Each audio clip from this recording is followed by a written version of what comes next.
Hello बच्चे, कैसे हैं आप सब? ओके, तो आज बच्चे हम अपना चैप्टर 1 9th का the fundamental unit of life पढ़ने वाले हैं, जिसको हम जनरली सेल बोलते हैं। तो सेल की क्लास 1 में हम ये पढ़ने वाले हैं सबसे पहले कि सेल होती क्या है।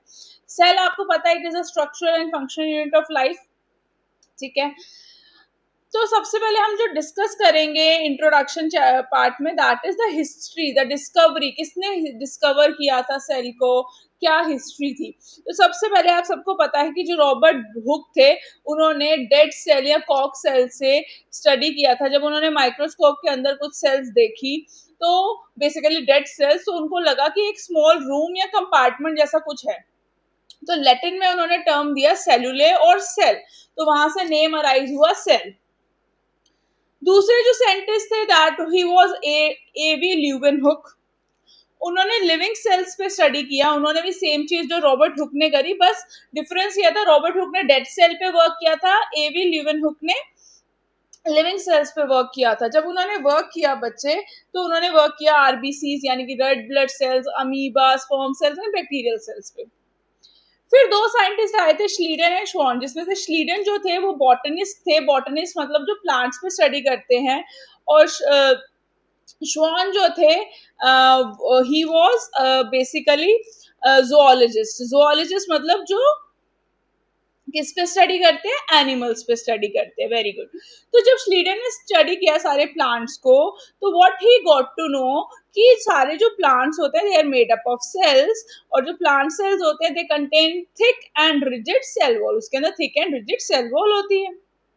ठीक है, अगर हम बात करें श्वान की बच्चे, तो श्वान जोलॉजी पे वर्क कर रहा था। तो जब श्वान पढ़ रहा था, तो श्वान ने ये देखा कि जब एनिमल्स थे, वो भी सेल से बने होते हैं, लेकिन एनिमल सेल में उसको कोई रिजिड सेल वॉल नहीं मिली। तो इन दोनों ने क्या कंक्लूड किया सेल थ्योरी में, कि that all the organism are made up of cell, but जो प्लांट सेल होते हैं, they differ from animal cell in having a cell wall. अब जब रिसर्चर्स ने, जब ये अपनी रिसर्च सबमिट कर रहे थे या जो भी था सिचुएशन, उन्होंने इनसे पूछा कि how the cell arises, but they were unable to explain कि हाउ द सेल अराइज। तो इन्होंने क्या किया, एक और साइंटिस्ट आए, रुडोल्फ वर्चो। उन्होंने एक स्टेटमेंट दी लैटिन में।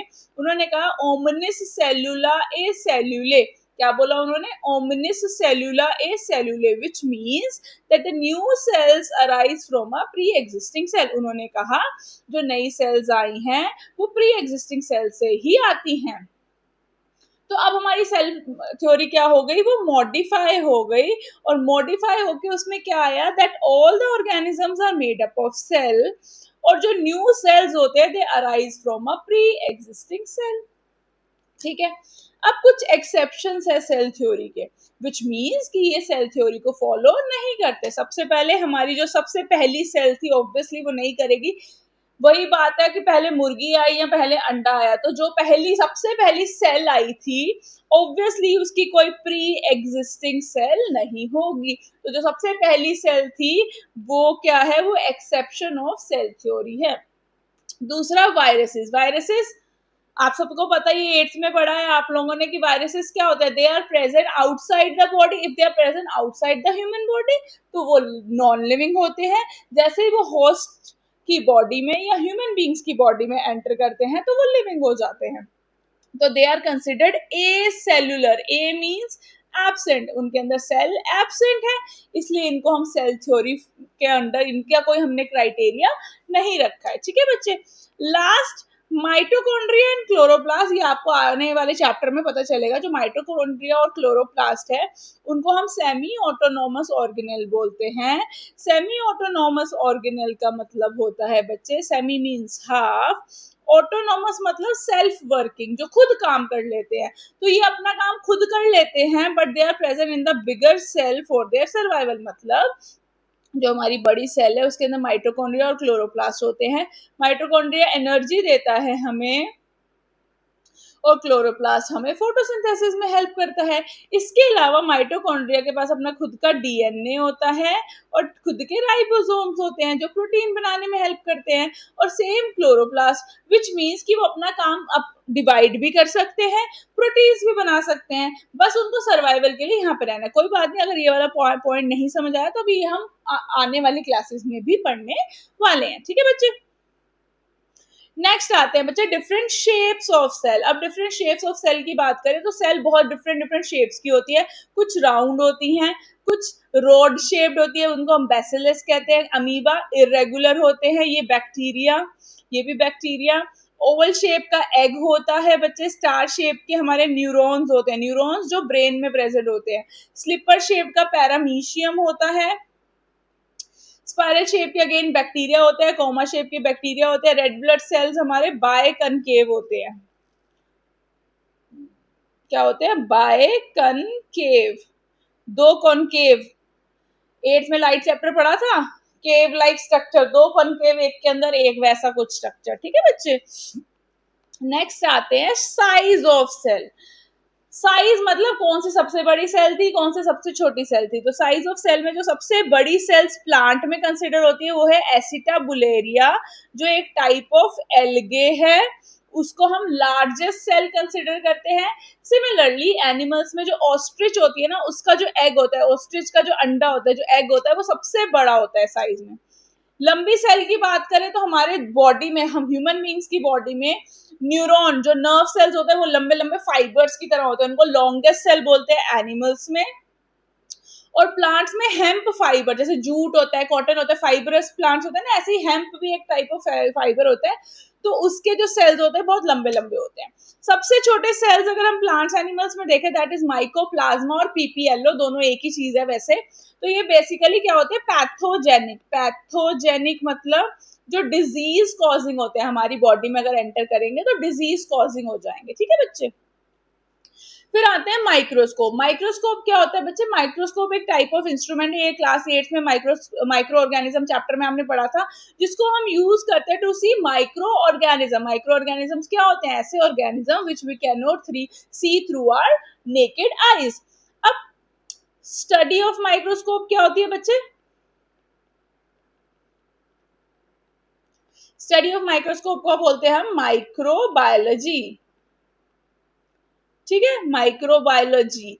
उसके बाद आते हैं प्रॉपर्टी ऑफ अ माइक्रोस्कोप। अगर हम कोई माइक्रोस्कोप खरीदने जाएं या किसी कोई माइक्रोस्कोप अगर यूज करता है और अपने रिसर्च पर्पसेस में या स्कूल लैब में या कॉलेज लैब में, तो माइक्रोस्कोप की क्या प्रॉपर्टी होनी चाहिए?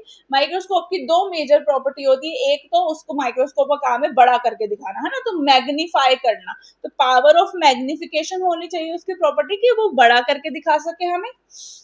दूसरी होती है रिजॉल्विंग पावर। रिजॉल्विंग पावर का मतलब, जैसे अगर ये मेरे को माइक्रोस्कोप में से दिख रहा है, दो स्ट्रक्चर दिख रहे हैं, मुझे सिर्फ एक देखना है, ये वाला, तो वो क्या करता है? बाकी चीजों को ब्लर कर देता है। वैसे ही जैसे हमारे फोन में पोर्ट्रेट मोड होता है, जब हमें फोटो खींचनी होती है तो वो बैकग्राउंड ब्लर कर देता है। तो रिजॉल्विंग पावर एक उसमें नॉब लाइक स्ट्रक्चर होता है माइक्रोस्कोप में, जो हमें हेल्प करता है कि बाकी का बैकग्राउंड ब्लरी हो जाए और सिर्फ जिस पे हम फोकस कर रहे हैं वो क्लियर हमें दिखे। ठीक है बच्चे, अब टाइप्स ऑफ माइक्रोस्कोप की बात करें तो माइक्रोस्कोप दो तरह के होते हैं, light microscope and electron microscope. Light microscope जो होता है, it act as a source of visualisation. मतलब जो लाइट माइक्रोस्कोप होता है उसमें हम लाइट को यूज करते हैं देखने के लिए। सिमिलरली इलेक्ट्रॉन माइक्रोस्कोप में जो इलेक्ट्रॉन, न्यूट्रॉन, प्रोटॉन्स होते हैं ना, एटम वाले, वही वाले इलेक्ट्रॉन, तो उसमें हम इलेक्ट्रॉन्स को यूज करते हैं देखने के लिए। ठीक है, लाइट माइक्रोस्कोप हमारे स्कूल की लैब या कॉलेज लैब में मिल जाते हैं इजिली। वो स्मॉल होते हैं, हैंडी होते हैं, हम उठा के इसको इधर उधर कहीं भी रख देते हैं। स्कूल कॉलेजेस की लैब में होते हैं। अप टू कितना मैग्नीफाई कर देगा? 500 टाइम्स। मतलब किसी भी एक चीज को, अगर ये एक डॉट हमने ड्रॉ करी यहाँ पे, इस डॉट को 1500 बार वो बड़ा करके दिखा सकता है। एक बार नहीं, दो बार नहीं, 1500 बार उसका साइज बड़ा करके दिखा सकता है। अगर इलेक्ट्रॉन माइक्रोस्कोप की बात करें तो ये बड़े बड़े होते हैं। ये रिसर्च जहाँ पे होती है वहां पे प्रेजेंट होते हैं, बड़े बड़े रूम्स में होते हैं, मॉनिटर से कनेक्टेड होते हैं और बहुत बल्कि होते हैं। इनको उठा के हम घूम नहीं सकते इधर उधर। इनको हम रिसर्च लैब्स में यूज करते हैं, जो पीएचडी करते हैं वो लोग यूज करते हैं।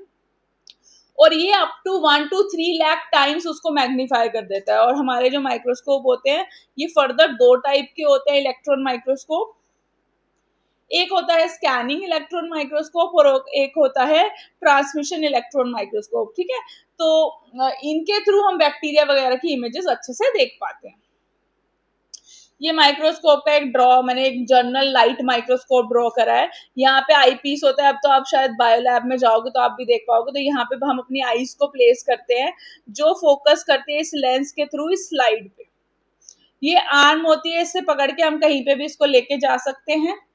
ये स्टैंड होता है माइक्रोस्कोप का। यहाँ पे एक मिरर होता है जो लाइट को रिफ्लेक्ट करता है। ये एक ऐसे स्टेज होती है, उसके ऊपर हम अपनी स्लाइड को रख सकते हैं। इस स्लाइड को हम इसके थ्रू देखते हैं। तो ये डिफरेंट डिफरेंट लेंसेज है। अगर आप देख सकते हो, मैंने यहाँ पे लिखा है 4x मतलब 4 टाइम्स, 10x मतलब 10 टाइम्स बड़ा करेगा, 40x मतलब 40 टाइम्स बड़ा करके इमेज दिखाएगा, और 100x। ठीक है, यहाँ पे 2 नोब्स होते हैं बच्चे। एक फोकस यानी कि एक करता है मैग्नीफाई, और फाइन फोकस जो होता है वो हेल्प करता है किसमें? फाइन फोकस वो रिजॉल्विंग पावर यानी कि वही पोर्ट्रेट मोड है ना, रिजॉल्विंग करने में हेल्प करता है। ठीक है बच्चे, तो वो रिजॉल्विंग करने में हेल्प करता है। Different types of cell on the basis of their number यानी कि यूनिसेलुलर और मल्टीसेलुलर, और on the basis of the nucleus कि उसका न्यूक्लियस किस टाइप का है। अगर हम बात करें on the basis of number of cells के कितने नंबर होते हैं, तो वही यूनिसेलुलर और मल्टीसेलुलर पढ़ते हैं। यूनिसेलुलर जो होते हैं बच्चे वो सिंगल सेल्ड होते हैं, मल्टीसेलुलर मल्टीपल सेल होते हैं। यूनिसेलुलर जो होते हैं इनका फंक्शन क्या होता है? सारे फंक्शन एक सिंगल सेल ही परफॉर्म करेगा। All the functions are perform by the single cell. Whereas multicellular में डिवीजन ऑफ लेबर होती है, सबको काम बांटा होता है। यूनिसेलुलर में डेथ होती है अगर एक सेल की तो पूरा ऑर्गेनिज्म मर जाता है, लेकिन मल्टीसेलुलर में एक सेल की डेथ से पूरे ऑर्गेनिज्म को कोई फर्क नहीं पड़ता। यूनिसेलुलर में रैपिड मल्टीप्लिकेशन होता है क्योंकि बहुत जल्दी जल्दी उनको अपना नंबर बढ़ाना होता है, वेयर एज इसमें स्लो मल्टीप्लिकेशन होता है। यूनिसेलुलर का एग्जाम्पल आ गया बैक्टीरिया, अमीबा, पैरामीशियम। मल्टीसेलुलर में आ गए human beings, plants and fungi. ठीक है बच्चे, नेक्स्ट चलते हैं हम on the basis of type of nucleus कि कितने टाइप के न्यूक्लियस है, कौन सा टाइप का न्यूक्लियस है। वो आपको पता है, प्रोकैरियोटिक, यूकैरियोटिक। प्रोकैरियोटिक के अगर नाम को ब्रेक करेंगे, जब भी हम बायो पढ़ेंगे कुछ नहीं समझ आए तो नाम ब्रेक करके मीनिंग निकालेंगे। प्रो मीन्स ओल्ड और प्रिमिटिव, ठीक है। यू मीन्स न्यू और ट्रू।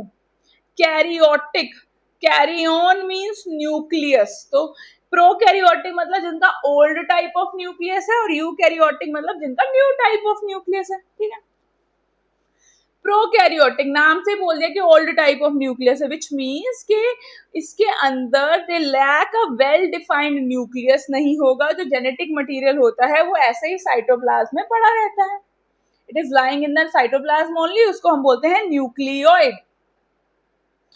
और इनके अंदर कोई भी सेल बाउंड ऑर्गेनेल्स नहीं होते हैं। अगर यूकैरियोट की बात करें तो इनके पास न्यू टाइप ऑफ न्यूक्लियस होता है, विच मीन्स जो न्यूक्लियस है वो वेल डिफाइंड है, प्रॉपर न्यूक्लियर मेम्ब्रेन के अंदर हमारा जेनेटिक मटेरियल प्रेजेंट है। ठीक है, और इनके पास सेल बाउंड ऑर्गेनेल्स प्रेजेंट होते हैं। जो सेल वॉल होती है प्रोकैरियोटिक्स की वो प्रोटीन्स एंड कार्बोहाइड्रेट्स की बनी होती है, यानी कि शुगर्स एंड अमाइनो एसिड्स की बनी होती है, इसलिए उसको बोलते हैं पेप्टाइडोग्लाइकन। वेयर एज यूकैरियोट्स में जो सेल वॉल होती है, आपको पता है प्लांट्स में सेल्यूलोज की होती है और फंजाई में काइटिन की होती है। ठीक है बच्चे, राइबोसोम एक लौता ऑर्गेनेल है जो प्रोकैरियोट्स में प्रेजेंट होता है। इनके पास जो राइबोसोम होता है वो 70S टाइप होता है, ये अभी हम पढ़ेंगे आगे आने वाली क्लासेस में। वेयर एज जो इसमें राइबोसोम होता है यूकैरियोटिक्स में वो 80S टाइप होता है। जो पिगमेंट प्रेजेंट होता है बच्चे, कुछ प्रोकैरियोटिक ऑर्गेनिज्म, कुछ बैक्टीरिया जो होते हैं वो फोटोसिंथेसिस भी करते हैं, तो उनके पास जो क्लोरोफिल होता है वो प्लांट जैसा ही होता है, लेकिन क्योंकि वो बैक्टीरिया की बॉडी में क्लोरोफिल प्रेजेंट है इसलिए उनको हम बैक्टीरियो क्लोरोफिल बोलते हैं। ठीक है बच्चे, प्लांट्स में जो पिगमेंट प्रेजेंट होता है, क्योंकि प्लांट्स भी अपना खाना खुद बनाते हैं, उनके पास जो पिगमेंट प्रेजेंट होता है उसको क्लोरोफिल बोलते हैं। एग्जाम्पल है प्रोकैरियोट्स का बैक्टीरिया, जो जनरल सारे बैक्टीरियाज आ गए। कुछ जो फोटोसिंथेसिस करते हैं उनको हम साइनोबैक्टीरिया या फिर ब्लू ग्रीन एल्गे भी बोलते हैं, साइनोबैक्टीरिया या फिर ब्लू ग्रीन एल्गे भी बोलते हैं। और जो यूकैरियोट्स के एग्जांपल है वो वही है, प्लांट्स, एनिमल एंड फंजाई। ठीक है बच्चे, आज की क्लास के लिए हम लास्ट पढ़ेंगे प्रोकैरियोटिक सेल का डायग्राम। तो प्रोकैरियोटिक सेल को हम डायग्रामेटिकली ही पढ़ लेंगे। प्रोकैरियोटिक सेल्स क्या होते हैं बच्चे? प्रोकैरियोटिक सेल्स को अगर हम बहुत ध्यान से देखें तो प्रोकैरियोटिक सेल के पास एक थिक सेल वॉल होती है जो कि रिजिड स्ट्रक्चर प्रोवाइड करती है, और ये बनी होती है peptidoglycan. Peptide means protein, glycans means carbohydrate से बनी होती है। फिर इसकी सेल मेम्ब्रेन होती है जो कि सेमी परमिएबल होती है, जैसे यूकैरियोट्स में जैसे प्लांट सेल और एनिमल सेल्स की होती है। इनके पास भी जेली लाइक स्ट्रक्चर होता है जिसको हम साइटोप्लाज्म कहते हैं, जहां पे हमारा न्यूक्लियस का सामान यानी कि जहां पे हमारा जेनेटिक मटेरियल प्रेजेंट होता है। जेनेटिक मटेरियल को हम बोलते हैं बच्चे न्यूक्लियोइड, क्योंकि इनके पास सेल मेम्ब्रेन वाला न्यूक्लियस नहीं है, ओल्ड टाइप ऑफ न्यूक्लियस है, तो साइटोप्लाज्म में ही हमारा जेनेटिक मटेरियल प्रेजेंट होता है। ठीक है बच्चे, तो ये पेरेंट्स टू ऑफस्प्रिंग कासोन होता है। इनके पास जो राइबोसोम्स होते हैं बच्चे वो 70S टाइप होते हैं। राइबोसोम का फंक्शन होता है प्रोटीन का सिंथेसिस करना, यानी कि प्रोटीन्स को बनाना। कुछ बैक्टीरिया के पास ऐसे टेल लाइक स्ट्रक्चर होते हैं जिनको हम फ्लैजेला कहते हैं, और ये फ्लैजेला हेल्प करते हैं मूवमेंट एंड लोकोमोशन में। सेल मेम्ब्रेन जो होती है वो कुछ ऐसे स्टैक लाइक स्ट्रक्चर्स बना देती है। वो स्टैक लाइक स्ट्रक्चर को हम बोलते हैं बच्चे मीजोजोम्स। अब क्योंकि इनके पास different different types of organelles नहीं है और डिवीजन ऑफ लेबर नहीं है, तो ये मीजोजोम ही सारे मिसलेनियस काम कर लेता है। जैसे कि सेल वॉल में अगर इश्यू आ गया तो सेल वॉल रिपेयर कर देगा, रेस्पिरेशन माइटोकॉन्ड्रिया का भी काम कर देगा, एक्सक्रीशन भी कर देगा, और कोई एंजाइम वगैरह रिलीज करना है तो वो भी कर देगा। ठीक है बच्चे, यूकैरियोटिक सेल के बारे में, यूकैरियोटिक सेल क्या होता है? सबसे इंपॉर्टेंट बात कि वो न्यू टाइप ऑफ सेल होते हैं। इनके पास वेल डिफाइंड न्यूक्लियस होता है, मतलब जो जेनेटिक मटेरियल है वो न्यूक्लियर मेम्ब्रेन या न्यूक्लियर वॉल के अंदर प्रेजेंट होता है जेनेटिक मटेरियल, तो ये वेल डिफाइंड न्यूक्लियस होता है। इनके पास जो राइबोसोम होते हैं, राइबोसोम्स क्या करते हैं? प्रोटीन का सिंथेसिस करते हैं। और ये राइबोसोम जो होते हैं वो 80S टाइप होते हैं। अब ये 80S और 70S क्या होता है अभी पढ़ेंगे। सेल बाउंड ऑर्गेनल्स प्रेजेंट होते हैं जो डिफरेंट टाइप्स ऑफ वर्क करते हैं, डिवीजन ऑफ लेबर होता है जिनकी वजह से। सेल वॉल अगर हम ध्यान से देखें बच्चे तो प्लांट्स के अंदर thick and rigid cell wall होती है जो सेल्यूलोज की बनी होती है, वेयर एज फंजाई में जो होती है वो काइटिन की बनी होती है। ठीक है बच्चे, अगर हम यूकैरियोटिक सेल की बात करें बच्चे तो यूकैरियोटिक सेल्स जो होते हैं वो 3 पार्ट्स में हम डिवाइड कर देते हैं पढ़ने के लिए, समझने के लिए। सबसे पहले आती है सेल बाउंड्री। सेल बाउंड्री मतलब जो उसके अंदर हमारी कोई भी सेल है, प्लांट सेल हो या एनिमल सेल हो, उसके पास सेल वॉल भी है और सेल मेम्ब्रेन भी है, इसको सेल बाउंड्री कहते हैं। और प्लांट्स में सेल वॉल एब्सेंट होती है, मतलब सेल बाउंड्री मतलब सेल वॉल और सेल मेम्ब्रेन पढ़ेंगे इसके अंदर। न्यूक्लियस जब हम पढ़ेंगे तो पूरे न्यूक्लियस का स्ट्रक्चर पढ़ेंगे, जैसे nuclear membrane, nucleoplasm, nuclear pore, nucleolus and chromatid. Cytoplasm की जब हम बात करेंगे बच्चे तो साइटोप्लाज्म को हम अच्छे से जब पढ़ेंगे तो साइटोप्लाज्म के अंदर हमारे 3 स्ट्रक्चर होते हैं। एक मैट्रिक्स जो कि एक जेली लाइक स्ट्रक्चर होता है, सेल इंक्लूजन जो कि नॉन लिविंग वेस्ट होता है सेल के अंदर, उसको सेल इंक्लूजन कहते हैं, एंड ऑर्गेनल्स की बात करेंगे।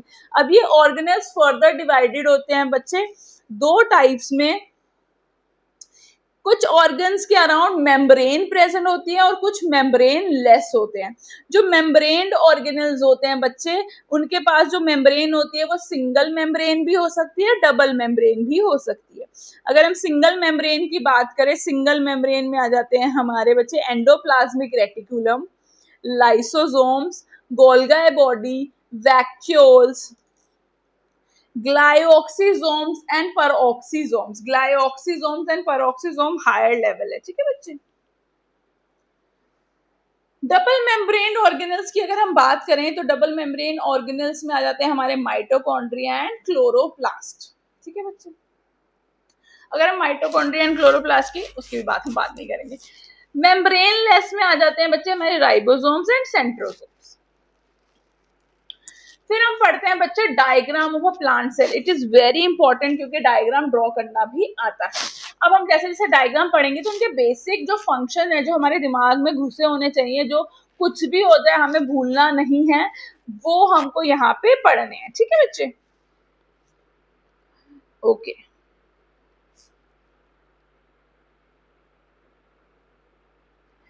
तो प्लांट सेल क्या करेंगे हम बच्चे, प्लांट सेल को जब हम ड्रॉ करते हैं तो पहले हम ऐसे थिक स्ट्रक्चर बनाते हैं। मैंने आपको मेरी दूसरी वीडियो अगर देखोगे तो उसमें पूरा ड्रॉ करना भी बताया हुआ है। तो एक थिक स्ट्रक्चर जो है ये हमारी सेल वॉल है।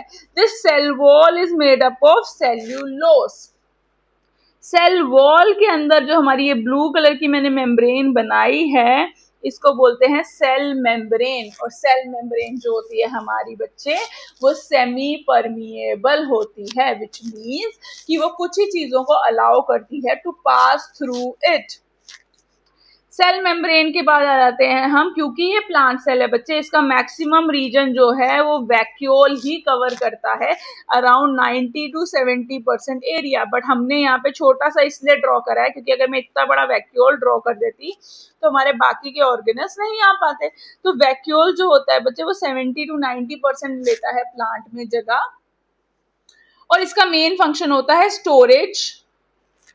वैक्यूल का मेन फंक्शन होता है स्टोरेज। ठीक है बच्चे, अब उसके बाद आते हैं, बिकॉज पूरी जगह तो वैक्यूल ने ले ली, तो जो न्यूक्लियस होता है it is present near the boundary.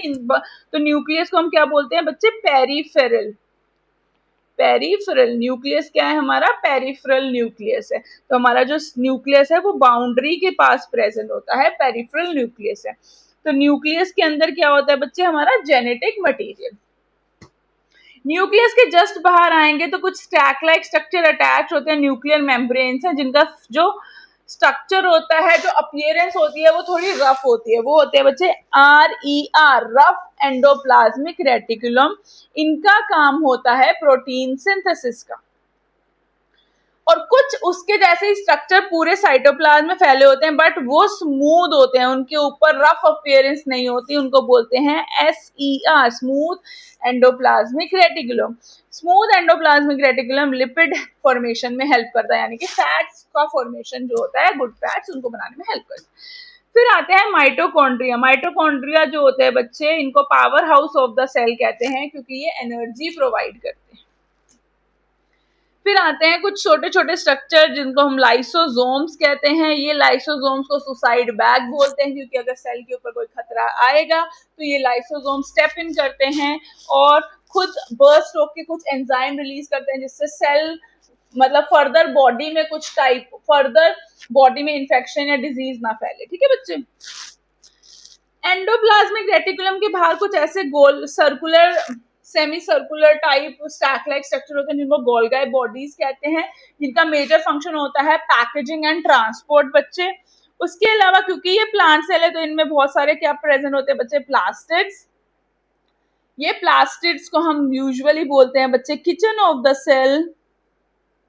और ये प्लास्टिड्स जो होते हैं ये अलग अलग फंक्शन करते हैं, स्टोरेज भी करते हैं, कलर भी प्रोवाइड करते हैं, फोटोसिंथेसिस में हेल्प करते हैं। ठीक है बच्चे, उसके अलावा राइबोसोम्स जो थे वो दो तरीके से प्रेजेंट थे। एक बाउंडेड फॉर्म, इसके साथ RER, रफ एंडोप्लाज्मिक रेटिकुलम के ऊपर प्रेजेंट थे, और कुछ होते हैं फ्री फॉर्म में जो साइटोप्लाज्म में ऐसे घूम रहे होते हैं।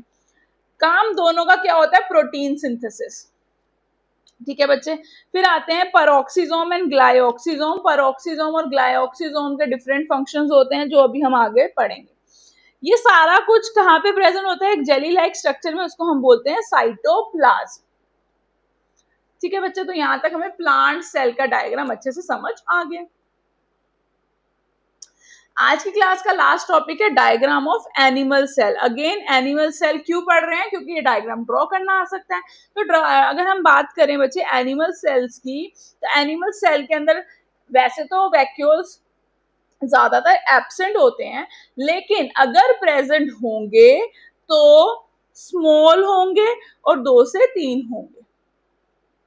अब क्योंकि वैक्यूल ने कोई स्पेस नहीं लिया तो इनका जो न्यूक्लियस होता है वो सेंट्रली लोकेटेड होता है, न्यूक्लियस के बाद वही RER होता है, रेफ एंडोप्लाज्मिक रेटिकुलम, जो प्रोटीन का सिंथेसिस करता है। उसके साथ में वही गोल्गी बॉडीज होते हैं जो transport and packaging of food करते हैं। उसके अलावा यहाँ पे माइटोकॉन्ड्रिया होता है, powerhouse of the cell, जो एनर्जी प्रोड्यूस करता है। इनके पास प्लास्टिड्स नहीं होते हैं। इनके जो फ्रीली मूविंग राइबोसोम्स होते हैं वो भी ATS टाइप होते हैं, प्रोटीन सिंथेसिस करते हैं। SCR भी प्रेजेंट होते हैं। SCR लिपिड फॉर्मेशन करते हैं, स्मूथ एंडोप्लाज्मिक रेटिकुलम। उसके अलावा पेरोक्सिसोम होते हैं जो कि कुछ हार्मफुल सब्सटेंसेस जो हमारे सेल में प्रोड्यूस हुए उनको कन्वर्ट कर देती है यूजेबल फॉर्म में, मतलब जो हमारी बॉडी को, हमारे सेल के लिए यूजफुल हो।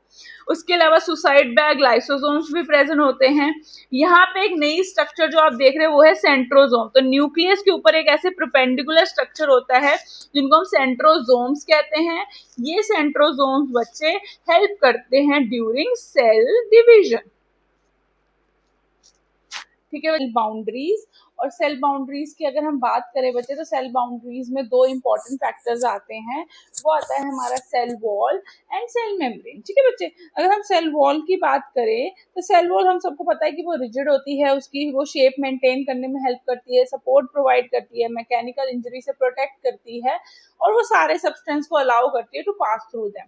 प्लांट्स में जो सेल वॉल होती है वो सेल्यूलोज की बनी होती है।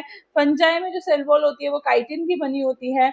एंड बैक्टीरिया में जो सेल वॉल होती है वो पेप्टाइड और ग्लाइकेन की बनी होती है। ठीक है बच्चे, अगर हम बात करें इसकी आपके सेल मेम्ब्रेन की बच्चे, तो सेल मेम्ब्रेन थोड़ा सा क्रिटिकल टॉपिक है, थोड़ा सा डिफिकल्ट टॉपिक है, और इधर से क्वेश्चंस भी बहुत सारे आते हैं। अगर सेल मेम्ब्रेन की बात करें बच्चे, तो हमारी जो सेल मेम्ब्रेन होती है वो सेमी परमिएबल होती है। सेमी परमिएबल का मतलब it allows only few substances to pass through it. It allows only few substances to pass through it, which means कि वो सेमी परमिएबल है, सिलेक्टिवली परमिएबल है। और एनिमल्स में ये सबसे आउटर मोस्ट लेयर होती है, आउटर मोस्ट, यानी कि ये इसको बोलते हैं हम लिमिटिंग मेम्ब्रेन। दो साइंटिस्ट थे, एक सिंगर और एक निकोलसन, उन्होंने 1972 में जो सेल मेम्ब्रेन का था उसका स्ट्रक्चर दिया था। उस स्ट्रक्चर का नाम था फ्लूइड मोजाइक मॉडल। ये फ्लूइड मोजाइक मॉडल जो थ्योरी आई थी, इसमें उन्होंने कहा था कि जो हमारी सेल मेम्ब्रेन होती है उसमें लिपिड की बाय लेयर होती है। बाय मीन्स टू, लिपिड की दो लेयर होती है, और ये दोनों लेयर लिपिड का कौन सा स्ट्रक्चर प्रेजेंट होता है? फॉस्फोलिपिड। तो दो लेयर्स प्रेजेंट होती है, जैसे यहाँ मैंने बोला कि दो ऐसे स्लाइसेस है ब्रेड के, इसके बीच में हमने जैम लगा लिया, बटर लगा लिया कुछ, तो ये जो स्लाइस है और ये जो स्लाइस है, दो स्लाइस है, इनको बोलते हैं हम बाय लेयर। ठीक है, तो हमारे जो लिपिड्स हैं, जो हमारे स्ट्रक्चर्स हैं, इनके अंदर जो अगर हम इनका सिंगल स्ट्रक्चर देखें बाय लिपिड का, उसका सिंगल स्ट्रक्चर उसको बोलते हैं फॉस्फोलिपिड। फॉस्फोलिपिड का अगर हम सिंगल स्ट्रक्चर देखें तो उसमें एक ऐसा स्ट्रक्चर होगा जिसका हेड होता है और टेल होती है नॉन पोलर। हेड जो होता है वो पोलर होता है, which means water soluble, water loving होता है, और टेल जो होती है वो नॉन पोलर होती है, विच मीन्स हाइड्रोफोबिक होती है, और इसमें ये वाटर इनसॉल्युबल होती है। अगर हम फॉस्फोलिपिड की बात करें तो जब फॉस्फोलिपिड ऐसे अलाइन हो जाएंगे दोनों एक एक लेयर में, और जो टेल्स होंगी वो अंदर की तरफ होंगी क्योंकि अंदर वाटर नहीं होता, और ये वाटर फोबिक होती है, मतलब पानी से डरती हैं, तो वाटर इनसॉल्युबल होती हैं, तो ये आपस में इंटरैक्ट करती हैं। अगर ये सेल है, सेल का हमने ये पोर्शन काटा, तो ये वाला रीजन अगर हमको देखना है तो सेल में एक लेयर ये हो गई, एक ये हो गई, तो ये दोनों मिला के क्या बनी? Cell membrane. और ये आउटर हेड वाले रीजन जो होते हैं, एक तरफ से क्या है? साइटोप्लाज्म, और एक तरफ से आउटसाइड द सेल, तो दोनों तरफ में उसको फ्लूइड मिलेगा, तो वो वाटर सॉल्युबल होती है, वाटर से अच्छे से इंटरेक्ट करती है। अब इस पूरे स्ट्रक्चर के अंदर बड़े बड़े प्रोटीन्स भी होते हैं जो एंट्री एंड एग्जिट के लिए प्रेजेंट होते हैं। इनको या तो इंटीग्रल प्रोटीन्स बोलते हैं या इंटरनल एक्सटर्नल प्रोटीन्स बोलते हैं। ठीक है, तो हमारी जो सेल मेम्ब्रेन है, it is made up of both lipids and protein. Lipid की ऐसी बैकबोन होगी, पूरी बायलेयर होगी, उसके अंदर प्रोटीन्स प्रेजेंट होंगे एज गेटेड चैनल, जिसके थ्रू एक्सचेंज ऑफ गैसेस हो सके। ठीक है बच्चे, सेल मेम्ब्रेन के बारे में अब हमें क्या समझ आया जो आपको 9th क्लास में याद रखना है कि सेमी परमिएबल है, लिपिड बायलेयर है, प्रोटीन ट्रांसपोर्ट कराता है, सिंगर एंड निकोलसन है, फ्लूइड मोजाइक मॉडल नाम दिया था सिंगर और निकोलसन ने, कब दिया था? 1972 में। अब जो क्वेश्चंस आते हैं वो इस पे आते हैं कि कैसे मूवमेंट हो रही है across the cell membrane, movement across the cell membrane. तो फिजिकल मूवमेंट में आ जाता है हमारा डिफ्यूजन एंड ऑस्मोसिस। डिफ्यूजन आप सबको पता है कि movement of substances from higher to lower concentration, उसको हम डिफ्यूजन कहते हैं। जैसे एक बीकर था पानी का, उसमें मैंने एक ड्रॉप इंक की डाली, जहाँ पे इंक की ड्रॉप थी वहां पे इंक की कंसेंट्रेशन बहुत ज्यादा थी एज कम्पेयर टू इस वाटर में। ना ये इंक जो है ये आराम से स्प्रेड होगी, ये स्प्रेड हो जाएगी और स्प्रेड होकर पूरा वाटर ही पिंक कर देती है।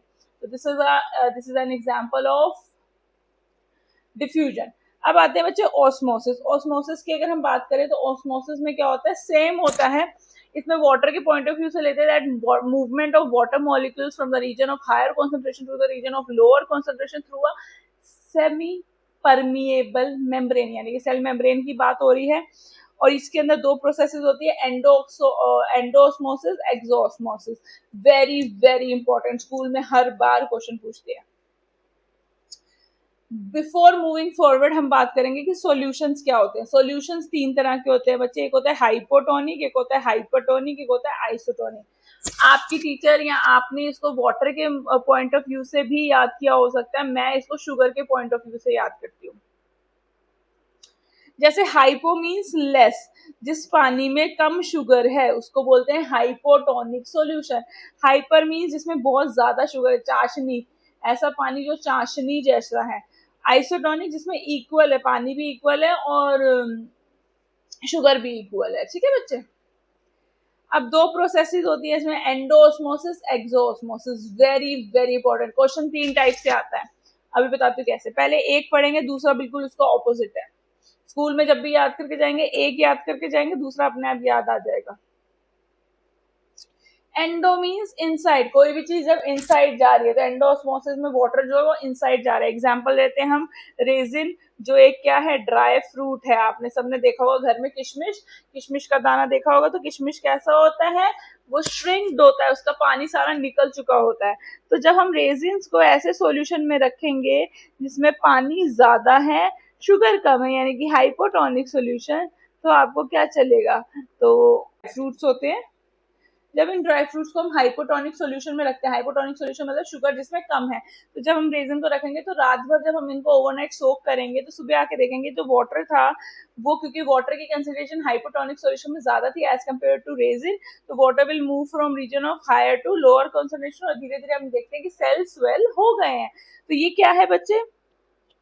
पहला क्वेश्चन आएगा, ऐसी प्रोसेस जिसमें सेल स्वेल हो रहे थे और हाइपोटोनिक सॉल्यूशन, प्रोसेस का नाम है एंडोऑस्मोसिस।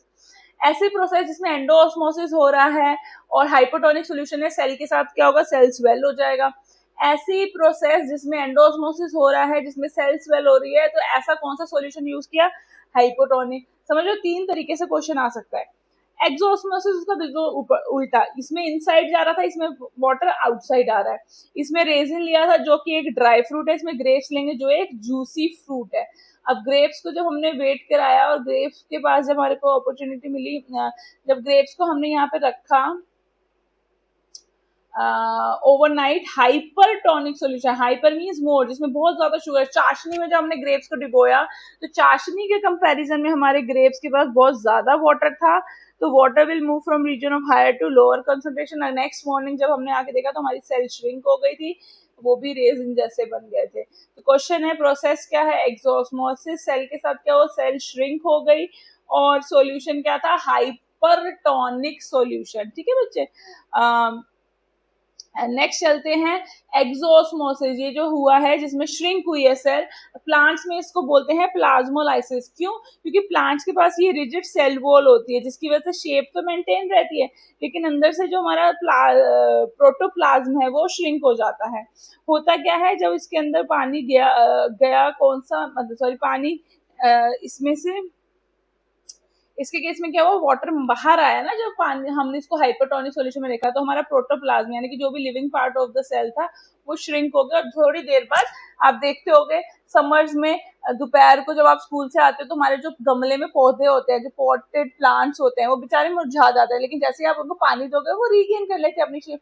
सेम इनके साथ होता है, जैसे ही इनको कुछ मिलता है पानी या कोई ऐसी चीज, तो they also regain their shape. ठीक है, आज का टॉपिक बायोलॉजिकल प्रोसेस। ये तो हम फिजिकल प्रोसेसेस पढ़ रहे थे।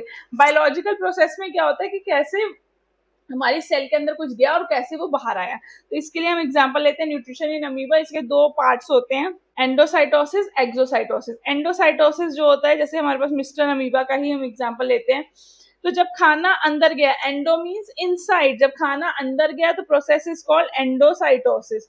और जब वेस्ट बन के बाहर आया, एग्जिट हुआ, ई से एग्जिट, ई से एक्सो, यार एंडो भी ई से, एक्सो मीन्स आउटसाइड, तो ये उसने अपना सारा वेस्ट बाहर निकाल दिया।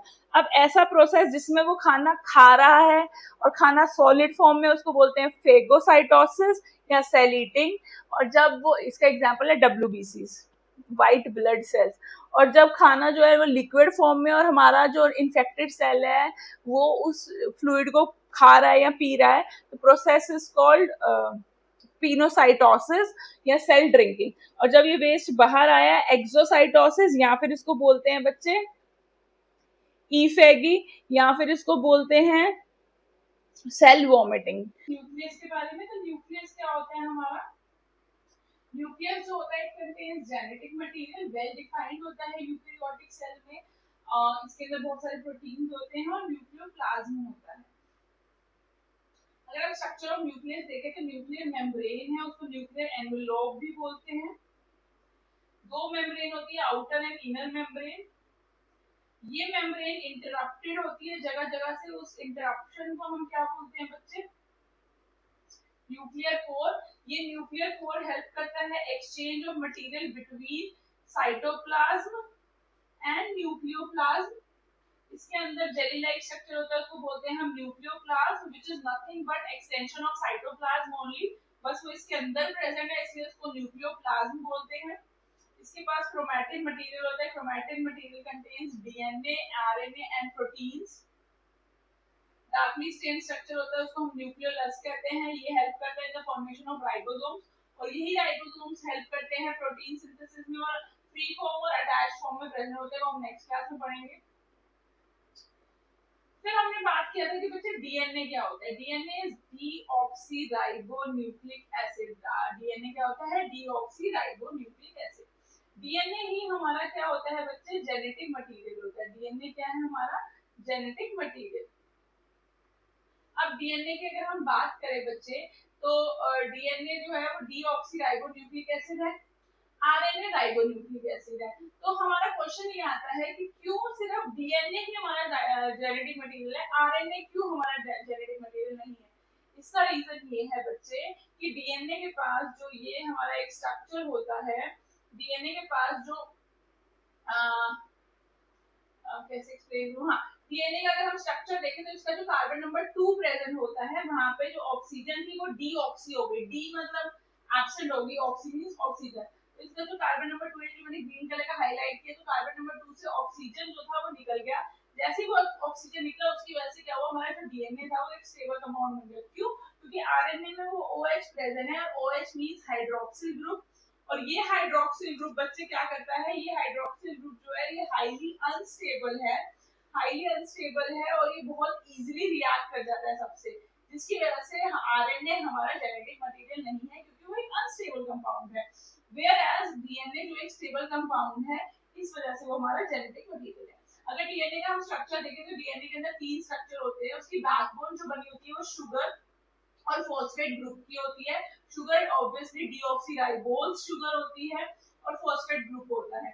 और उसके अंदर की तरफ, ऐसे अंदर की तरफ, ये डीएनए के दो स्ट्रैंड है, डीएनए का स्ट्रैंड नंबर 1, डीएनए का स्ट्रैंड नंबर 2, इसके बीच में इन दोनों को ज्वाइन करने के लिए होते हैं नाइट्रोजनस बेसिस। ये नाइट्रोजनस बेसिस जो होते हैं ये नए नए प्रोटीन्स बनाने में हेल्प करते हैं।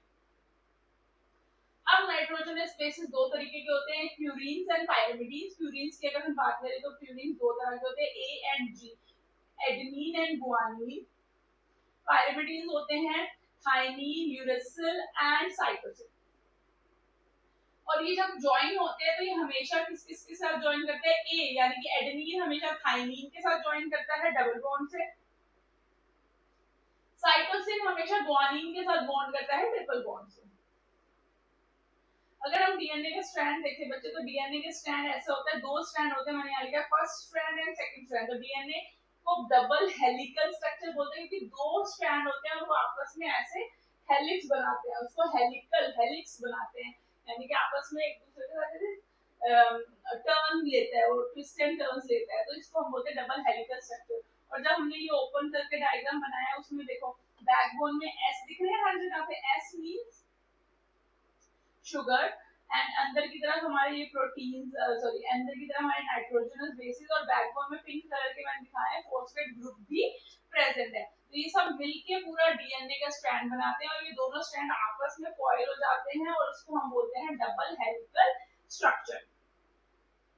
अब हमारा डीएनए जो है वो अनवाइंडेड फॉर्म में होता है। अब सेल डिवीजन होगी, हमारा सेल मैच्योर हो गया, अब सेल डिवीजन का टाइम आ गया। जैसे सेल डिवीजन का टाइम आएगा तो इसके अंदर बहुत सारा जेनेटिक मटेरियल है, तो ड्यूरिंग और बिफोर सेल डिवीजन क्या होता है, डीएनए की पैकेजिंग होनी जरूरी है। क्यों जरूरी है?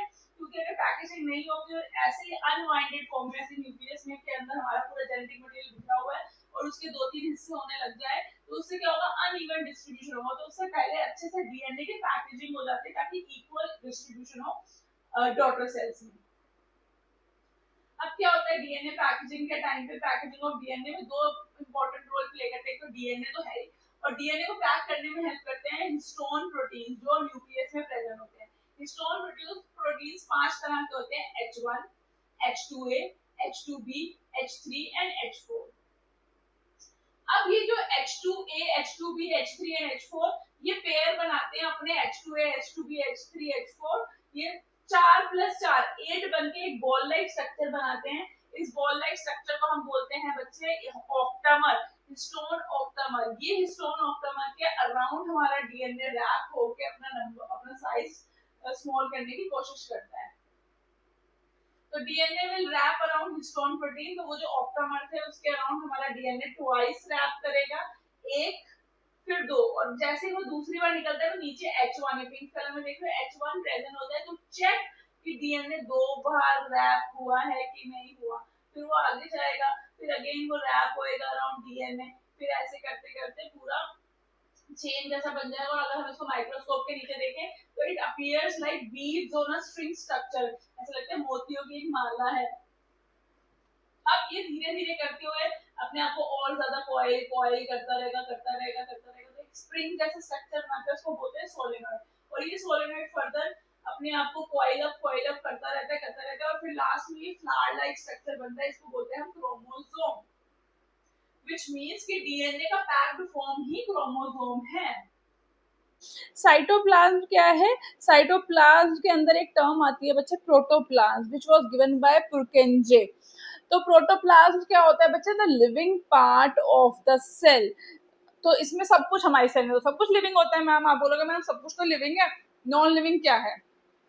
तो नॉन लिविंग 3 चीजें होती है जो हमारे प्रोटोप्लाज्म में नहीं कंसिडर होती। तो सबसे पहले हमारे जो नॉन लिविंग स्ट्रक्चर का सबसे पहला पार्ट है, that is your cell wall, vacuole and cell inclusions. ये 3 चीजें जो होती हैं ये नॉन लिविंग है सेल में, इसके अलावा सब कुछ लिविंग होता है। तो सब कुछ इज कंसिडर्ड अंडर प्रोटोप्लाज्म।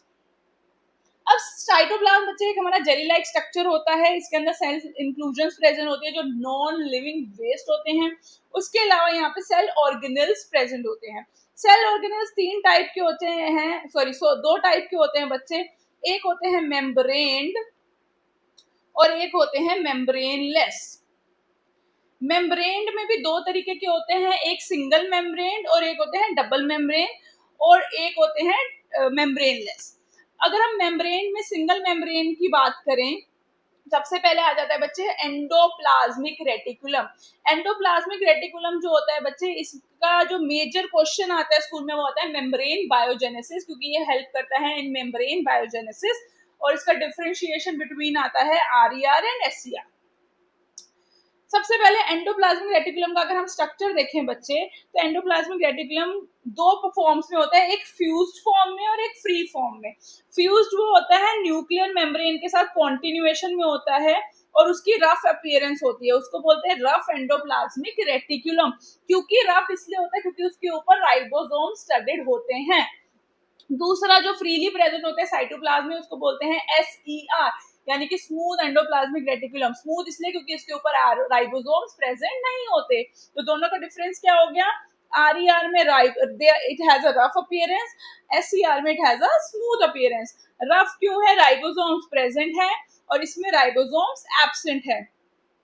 ठीक है बच्चे, और इसका जो फंक्शन होता है RER का, वो हेल्प करता है इन प्रोटीन सिंथेसिस और दूसरे में it helps in lipid synthesis. ठीक है बच्चे। अब मेम्ब्रेन बायोजेनेसिस का मतलब, मेम्ब्रेन हम बात कर रहे हैं यहाँ पे सेल मेम्ब्रेन की, बायोजेनेसिस मतलब उसका रीजनरेशन या फॉर्मेशन। तो हमें पता है, हमने लास्ट क्लास में पढ़ा था कि जो फ्लूइड मोजाइक मॉडल होता है उसके दो पार्ट होते हैं, एक होते हैं लिपिड की बायलेयर होती है, और उस लिपिड बायलेयर में हमने देखा था लास्ट क्लास में, उस लिपिड बायलेयर के अंदर क्या होते हैं? हमारे प्रोटीन्स होते हैं, और वो प्रोटीन्स ऐसे बड़े बड़े स्ट्रक्चर्स होते हैं, इंटीग्रल प्रोटीन्स होते हैं। तो वो प्रोटीन और लिपिड बायलेयर चाहिए, और यहाँ पे ये बना रहे हैं प्रोटीन और ये बना रहे हैं लिपिड्स, विच मीन्स कि जब भी हमारी सेल मेम्ब्रेन को रिपेयर की जरूरत होगी तो हमारे एंडोप्लाज्मिक रेटिकुलम जो है, they are at the rescue, वो हेल्प करेंगे सेल मेम्ब्रेन फॉर्मेशन में। उस प्रोसेस को बोलते हैं मेम्ब्रेन बायोजेनेसिस। नेक्स्ट आते हैं बच्चे गोल्गी बॉडीज। गोल्गी बॉडीज की अगर हम बात करें बच्चे, तो गोल्गी बॉडीज जो होती है हमारी, ये RER के साथ एसोसिएटेड होती है ज्यादातर। इनका जो ऐसे आर्च वाला फेस होता है उसको सिस फेस बोलते हैं, और पीछे वाले को बोलते हैं ट्रांस फेस। जो भी प्रोटीन्स बनते हैं वो ये देते हैं गोल्गी बॉडी को। गोल्गी बॉडी का काम होता है पैकेजिंग एंड ट्रांसपोर्ट। तो वो क्या करेगी? इस प्रोटीन को अच्छे से रैप कर देगी, वेसिकल्स बना देगी और उनको नियर बाय सेल को ट्रांसपोर्ट कर देगी। इसके अलावा वो हेल्प करते हैं लाइसोसोम फॉर्मेशन। लाइसोसोम वही सुसाइड बैग वाले, तो लाइसोसोम फॉर्मेशन में हेल्प करती है। वैक्यूल्स जो होते हैं बच्चे, ये वैक्यूल्स अलग अलग टाइप के होते हैं। एक होते हैं सैप वैक्यूल जो प्लांट्स में प्रेजेंट होते हैं। इनकी जो सेल वॉल होती है, इसकी जो मेम्ब्रेन होती है उसको हम बोलते हैं टोनोप्लास्ट। और ये सैप वैक्यूल हेल्प करते हैं स्टोरेज ऑफ फ्लूइड्स, और वो फ्लूइड्स प्रोवाइड करते हैं colour to the flower. Food vacuole, उसके अंदर नाम से पता चल गया डाइजेस्टिव एंजाइम्स होते हैं, इसलिए वो डाइजेशन में हेल्प करते हैं। ये अमीबा और बैक्टीरिया में प्रेजेंट होते हैं। फिर आते हैं गैस वैक्यूल। नाम से समझ आ गया गैस, यानी कि एयर को स्टोर कर रहे हैं, तो ये फ्लोटिंग में हेल्प करेंगे कुछ प्लांट्स को, एक्वेटिक प्लांट्स को, उनको हेल्प करते हैं और स्टोर करते हैं गैस को। लास्ट होते हैं contractile vacuole. Amoeba, paramecium bacteria में जो फूड वेस्ट था, जो बचा खुचा सामान था, वो एक वैक्यूल में आ जाता है, उसको बोलते हैं कॉन्ट्रैक्टाइल वैक्यूल, और ये हेल्प करता है एक्सक्रीशन में। फिर आते हैं लाइसोसोम। लाइसोसोम के अंदर क्या होते हैं? कुछ एंजाइम होते हैं, उनको बोलते हैं हम हाइड्रोलेसिस। लाइसोसोम को बोलते हैं सुसाइड बैग। सुसाइड बैग इसलिए बोलते हैं अगर मेरी इस सेल के ऊपर कोई खतरा आएगा और ये सेल डिवाइड होके वो खतरा बढ़ेगा, वो डेंजर, वो एरर मल्टीप्लाई हो सकता है, तो लाइसोसोम क्या करेंगे? वो बर्स्ट हो जाते हैं और बर्स्ट होके एक एंजाइम रिलीज करते हैं, हाइड्रोलेसिस, डिफरेंट डिफरेंट एंजाइम, और वो एंजाइम क्या करेंगे? इस पूरी सेल को डिसॉल्व कर देंगे। इसलिए वो खुद भी मर गए और पूरी सेल को डिसॉल्व किया, और क्या किया उन्होंने? फर्दर इन्फेक्शन को रोक दिया। इसलिए इनको सुसाइड बैग बोलते हैं, क्योंकि इनके अंदर एंजाइम्स होते हैं जो सेल को ही डाइजेस्ट करें, इसलिए इनको डाइजेस्टिव बैग्स भी बोलते हैं। उसके अलावा इनका नेचर होता है सेल के अंदर कोई भी डेड ऑर्गेनेल है तो उसको खा जाएंगे, क्लीनिंग कर देते हैं सेल की, इसलिए सेलुलर हाउसकीपर बोलते हैं। और मरे हुए सेल ऑर्गेनेल्स को खा रहे हैं इसलिए स्कैवेंजर्स बोल देते हैं। फिर आते हैं बच्चे पेरोक्सीसोम्स में। पेरोक्सीसोम्स जो होते हैं ये एनिमल्स में प्रेजेंट होते हैं, ये डिटॉक्सिफिकेशन में हेल्प करते हैं। जैसे कि मेरी किसी सेल में कोई प्रोसेस हुई और उसका रिएक्शन जो था, उसका जो प्रोडक्ट था वो कुछ हार्मफुल प्रोडक्ट था, तो ये क्या करते हैं? ये एक एंजाइम रिलीज करते हैं कैटालेज। वो कैटालेज एंजाइम क्या करेगा? उस हार्मफुल बाय प्रोडक्ट को कन्वर्ट कर देता है यूजफुल सब्सटेंसेस में। जैसे यहाँ पे H2O2 हाइड्रोजन पेरोक्साइड एक हार्मफुल बाय प्रोडक्ट है, वो उसका तोड़ के कैटालेज क्या कन्वर्ट कर देता है? वाटर एंड ऑक्सीजन, तो दोनों ही हमारे लिए यूजफुल है। लास्ट आ जाते हैं बच्चे ग्लाइऑक्सीसोम्स में। मेम्ब्रेन का लास्ट ग्लाइऑक्सिसोम। ग्लाइऑक्सिसोम में क्या होता है, ये प्लांट्स में प्रेजेंट होते हैं सिर्फ। ये किसमें होंगे, वो छोटे छोटे सीड्स जो होते हैं, जर्मिनेटिंग सीड्स, उसमें प्रेजेंट होते हैं। क्योंकि वो सीड क्या है, हमने सीड तो सॉइल के अंदर डाल दिया, अब ये फोटोसिंथेसिस तो नहीं कर पा रहा क्योंकि क्लोरोफिल ही नहीं है, सनलाइट कहाँ से एब्जॉर्ब करेगा।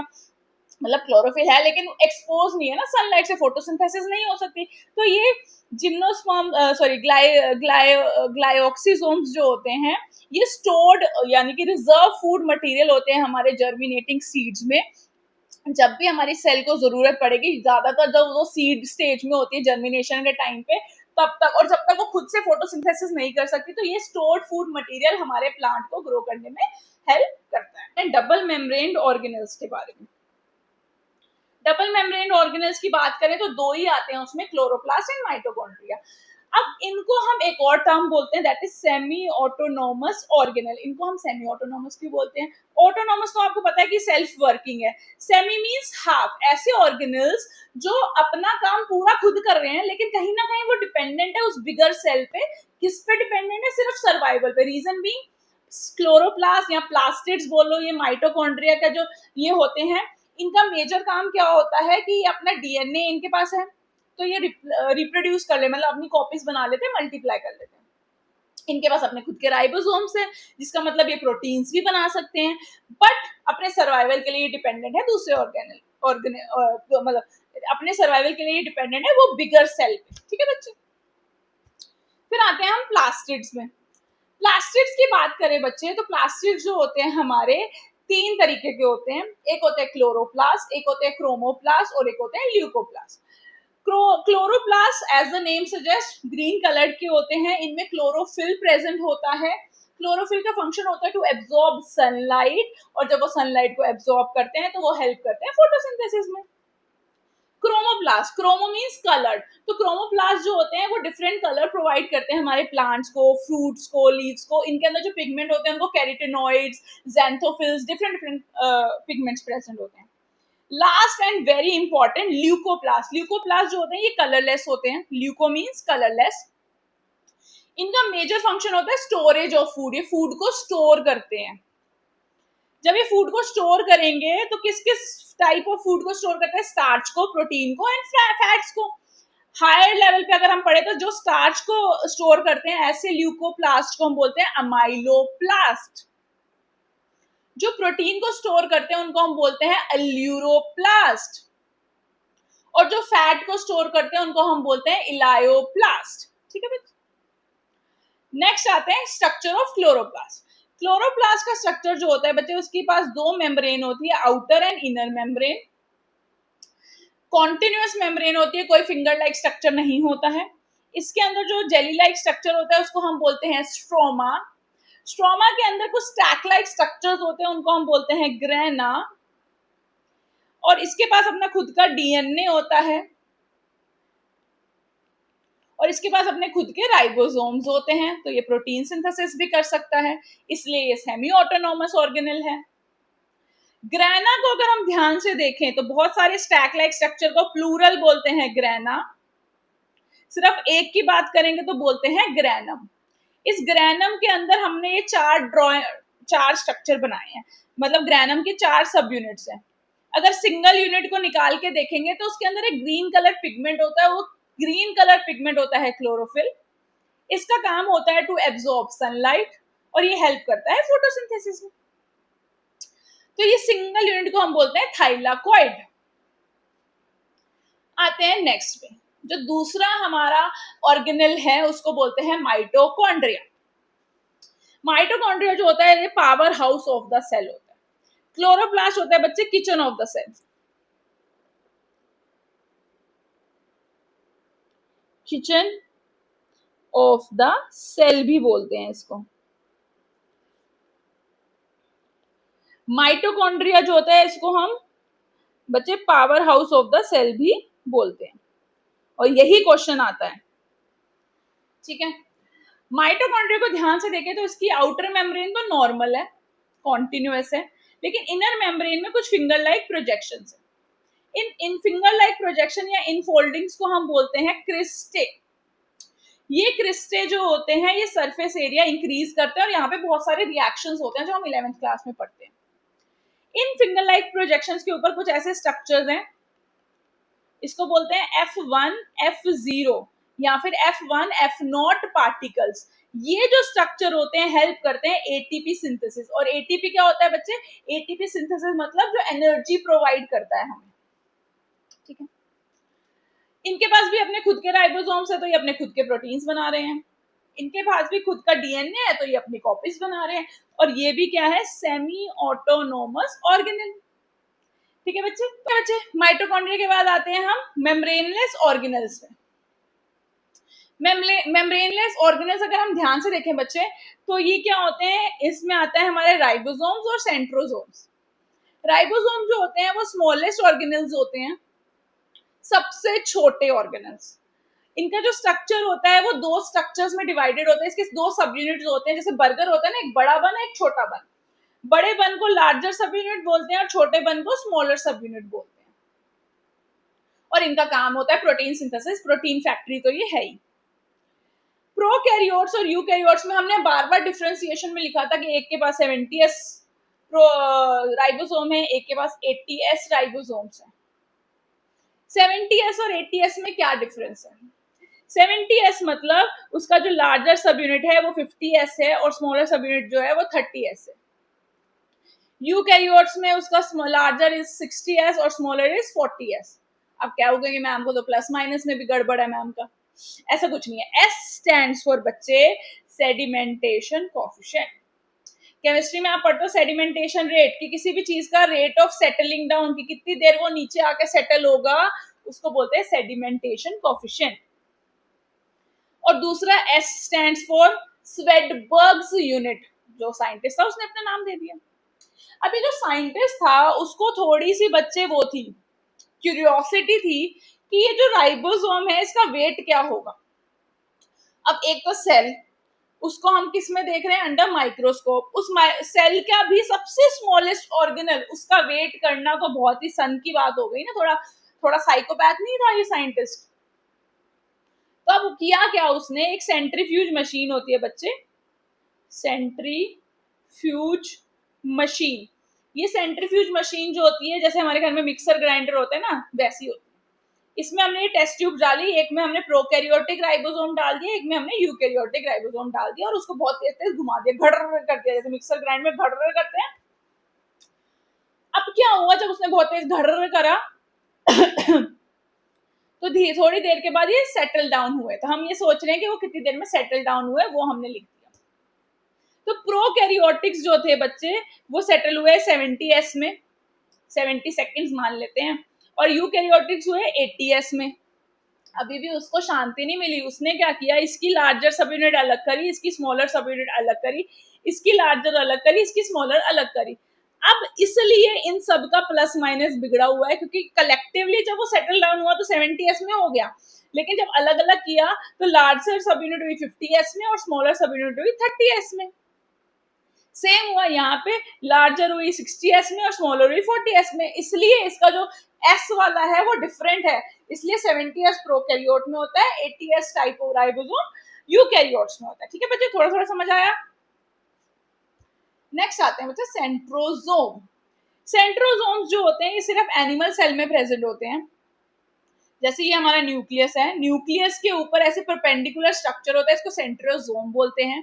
प्लांट्स में ये एब्सेंट होते हैं, इनका मेजर फंक्शन होता है सेल डिवीजन। सेल डिवीजन के बारे में, सेल डिवीजन क्या होती है बच्चे? सेल डिवीजन जब हमारी सेल डिवाइड हो रही है, हमारी सेल कोई भी हो सकती है, या तो वो सेक्स सेल्स हो सकती है जो गमीट्स बनाएगी, स्पर्म ओवा बनाएगी, तो उन सेल्स में होता है मियोसिस।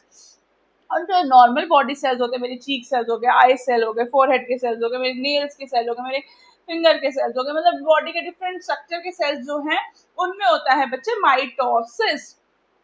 अब ये होने से पहले हमें पता होना चाहिए कि जो हमारी सेल है उसका लाइफ साइकिल क्या है। सेल का लाइफ साइकिल मतलब कि हमारी जो सेल है पहले उसका बर्थ होता है, बर्थ के बाद उसमें कुछ ग्रोथ होती है, उस ग्रोथ के बाद उसमें सिंथेसिस होता है। सिंथेसिस बोले यहाँ पे होता है हमारा डीएनए बन रहा है, प्रोटीन्स बन रहे हैं, लिपिड बन रहे हैं, और बाकी के सेल ऑर्गेनल्स बन रहे हैं, सब कुछ हो रहा है। इन सब चीजों के साथ फिर सेल का ग्रोथ होना। तो ये वाले जो 3 स्टेप्स होते हैं इस फेज को कलेक्टिवली हम बोलते हैं इंटरफेज। अब इंटरफेज में यानी कि अब हमारी सेल धीरे धीरे जब इन तीनों लेवल्स को क्रॉस कर गई है, वो मैच्योर हो गई है, मैच्योर इनफ टू डिवाइड, तो फिर वो एंटर करती है एम फेज। अब M phase depending upon the situation, depending upon the type of cell वो डिफर करता है। नॉर्मल बॉडी सेल्स है तो माइटोसिस होगा, गमीट फॉर्मेशन होना है तो मियोसिस होगा। अब सेल डिवीजन क्या है बच्चे? सेल डिवीजन दो टाइप के अभी हमने बात करी, माइटोसिस, मियोसिस। माइटोसिस जो होता है it occurs in normal body, different body cells except the cell sex cells, whereas meiosis जो होता है it occurs only in sex cells और गमीट्स।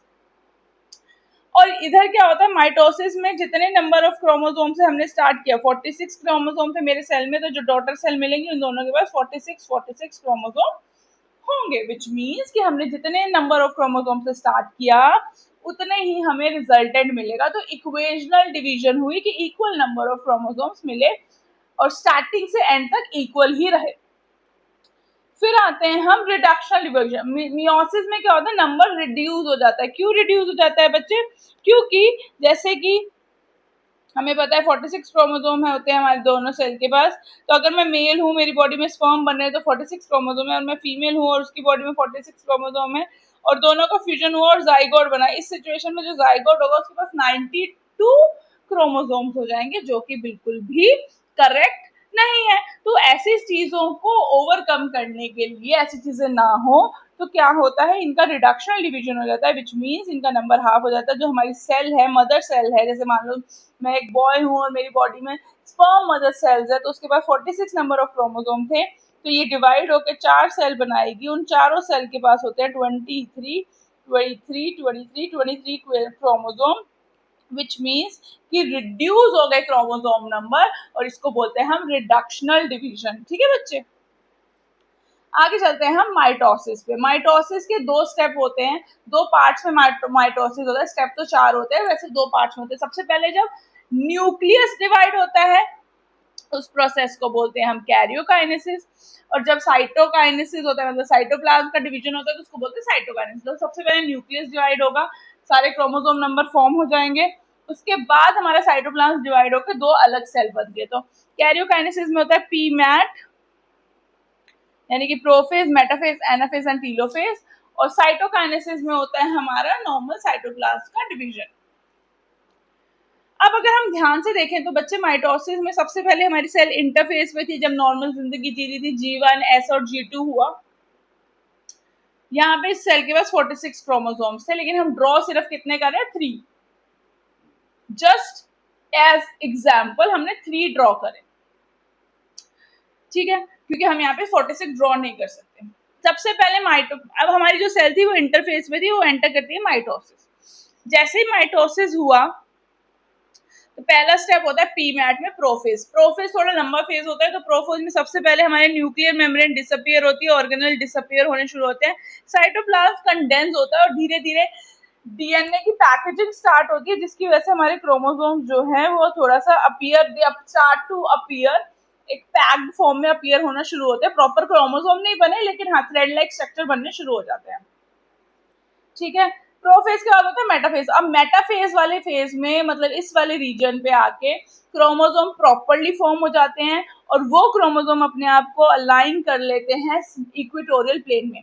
प्रोफेज में ही जो हमारे सेंट्रियोल्स थे, जो सेल के अंदर प्रेजेंट थे, वो ऑपोजिट पोल पे चले जाते हैं, और मेटाफेज में वो क्या करते हैं, spindle fibre formation, which means कुछ थ्रेड लाइक स्ट्रक्चर वो रिलीज करते हैं, जो हमारे क्रोमोसोम के साथ अटैच हो जाते हैं। कहाँ पे? क्रोमोसोम के सेंट्रल स्ट्रक्चर पे, जिसको हम सेंट्रोमियर कहते हैं, इससे अटैच हो जाते हैं।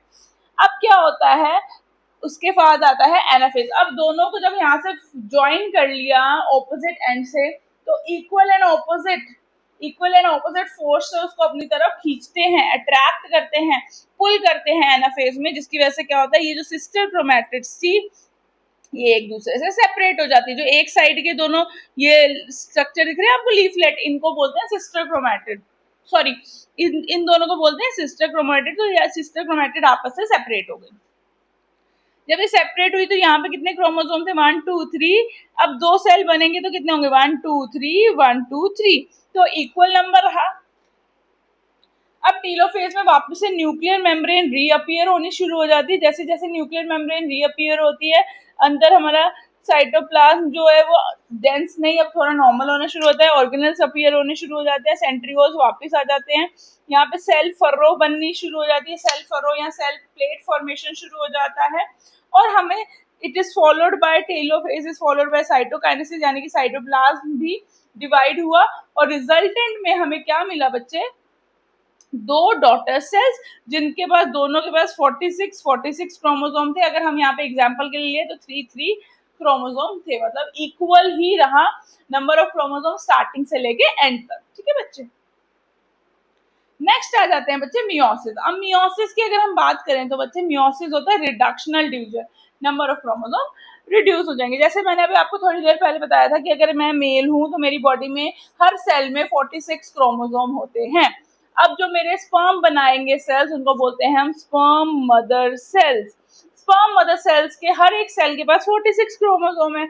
अगर वो 46 वाला ही क्रोमोसोम बनाएंगे तो 46 मिलके यहाँ से फीमेल में जो ऊगोनिया यानी कि एग बना रही है, एग मदर सेल है, वो भी 46 वाला बना देंगी, तो जाइगोट जो बनेगा वो 92 वाला बनेगा, which is not a stable structure. Obviously हम ह्यूमन बींग्स के लिए वो नहीं स्टेबल नंबर ऑफ क्रोमोसोम है, तो इसलिए जो हमारे सेल्स होते हैं स्पर्म मदर सेल या एग मदर सेल, उनके अंदर होता है मियोसिस। मियोसिस होने से क्या होता है, reductional division, number of chromosome half हो जाते हैं। हाफ इसलिए होते हैं ताकि जब नेक्स्ट टाइम हम फर्टिलाइजेशन हो तो हमारा जाइगोट की जो प्लॉइडी है, जो नंबर ऑफ क्रोमोसोम्स हैं, वो नॉर्मल ह्यूमन बींग्स जैसे ही मेंटेन्ड रहें।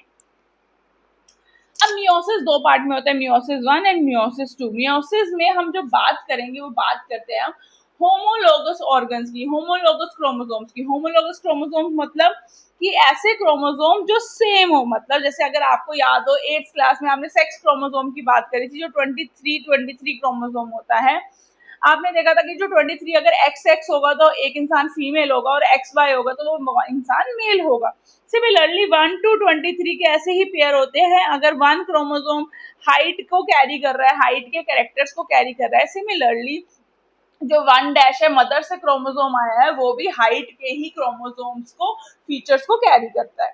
तो 1 ऐसे 2 एंड 23 ऐसे 23 के 23 पेयर बन जाते हैं। तो एक जैसे क्रोमोसोम जो एक जैसे करेक्टर कैरी कर रहे हैं, उस पेयर को हम होमोलोगस क्रोमोसोम बोलते हैं।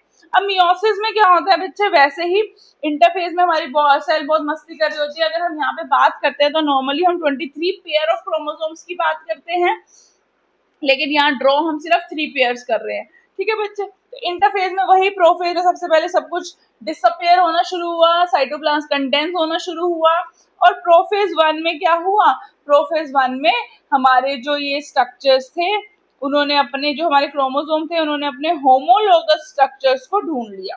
तो होमोलोगस क्रोमोसोम अलाइन देमसेल्फ, उन्होंने एक दूसरे के साथ आगे, 1 के साथ आ गया, 2 के साथ आ गया, और 3 के साथ आ गया, और ऐसे 23 आ गए होंगे। अगर हम बात करें मेटाफेज में, आपको पता है क्रोमोसोम प्रॉपर्ली पैक्ड हो जाता है, तो ये अपने आप को अलाइन कर लेंगे इक्वेटोरियल प्लेन में या सेमिडल ऑफ द सेल में, और अगेन सेंट्रियोल से स्पेंडल फाइबर आ गए और वो इनको अटैच कर लेंगे। अब क्या हुआ, इस टाइम पे दोनों एक दूसरे को बहुत जोर से पुल करेंगे ऑपोजिट पोल की तरफ, यानी कि स्पिंडल फाइबर, क्योंकि वो दोनों अलग अलग क्रोमोसोम के सेंट्रोमियर के साथ ज्वाइंट है। तो अब जब फोर्स लगेगी तो क्या होगा, ये क्रोमोसोम जो होमोलोगस क्रोमोसोम्स थे ये एक दूसरे से सेपरेट होंगे, ना कि सिस्टर क्रोमैटिड। तो ये एक दूसरे से जब सेपरेट हुए तो अब जब दो सेल बनेगी, तो हमने शुरू किया था 1 2 3 4 5 6 3 पेयर बोल लो या 6 क्रोमोसोम से हमने स्टार्ट किया था। रिजल्ट में हमें क्या मिलेंगे, ऑपोजिट पोल पे 1 2 3 1 2 3 तीन क्रोमोसोम ही हमारे तक पहुंचे हैं। अब टीलोफेज में क्या हुआ, टीलोफेज में हमारी न्यूक्लियर मेम्ब्रेन रीअपियर होती है।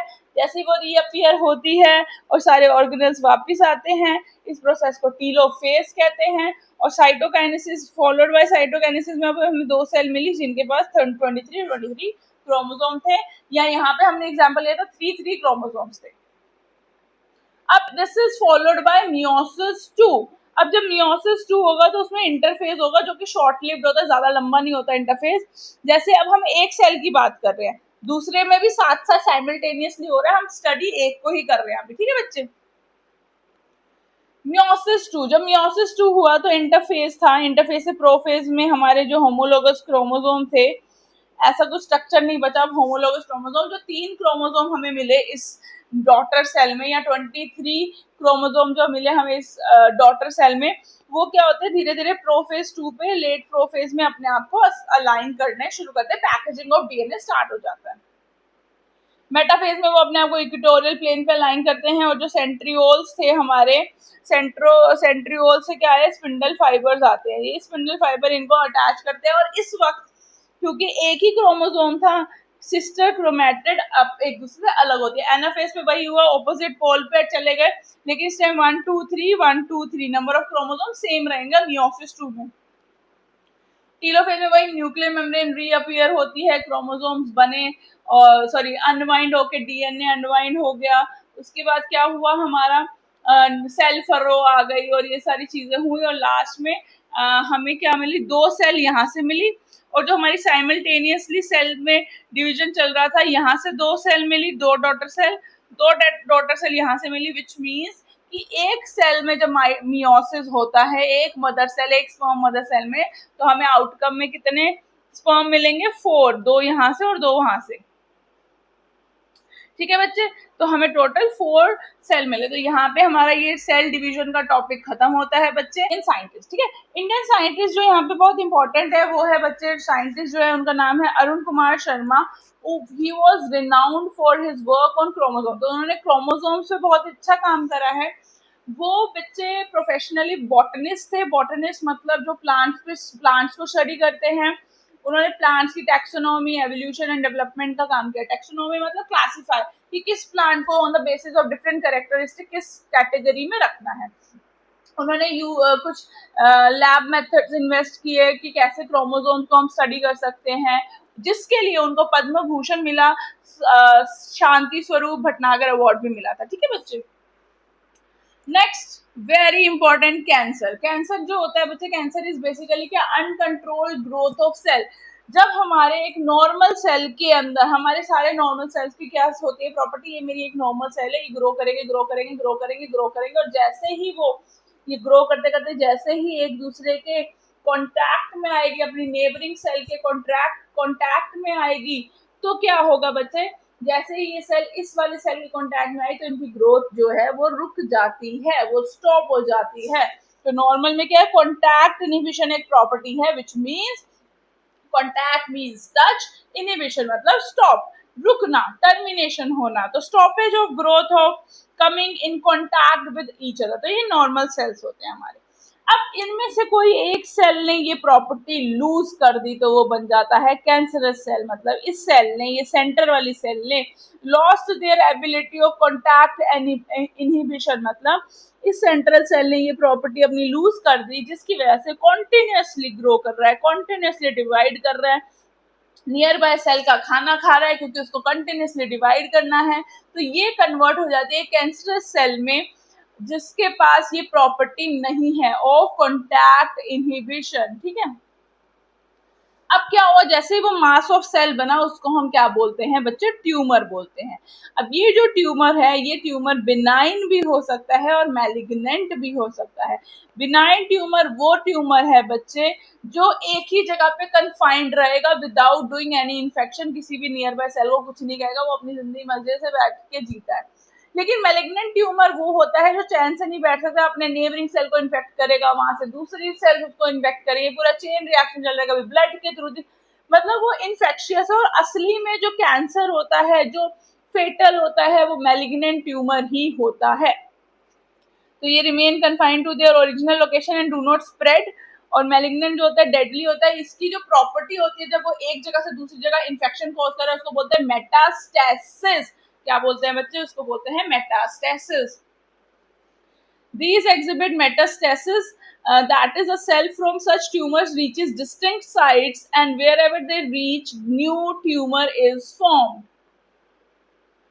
नेक्स्ट इज बच्चे malignant tumour. Malignant tumour actually represent करता है कैंसर को, ये हम पढ़ रहे हैं कॉन्टिन्यूएशन में। जो सेल्स होते हैं वो एक्टिवली डिवाइड करते हैं, ग्रो करते हैं, और जो नियर बाय सेल्स उनका खाना खाते हैं तो नियर बाय सेल बेचारे भूखे मर जाते हैं। ये एक चीज हुई। अब देखो इसमें क्या हुआ।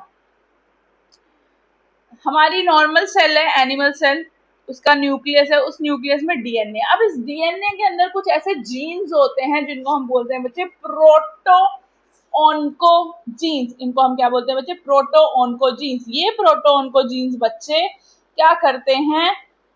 ये प्रोटो ऑन्कोजीन की ही प्रॉपर्टी होती है कॉन्टैक्ट इनहिबिशन।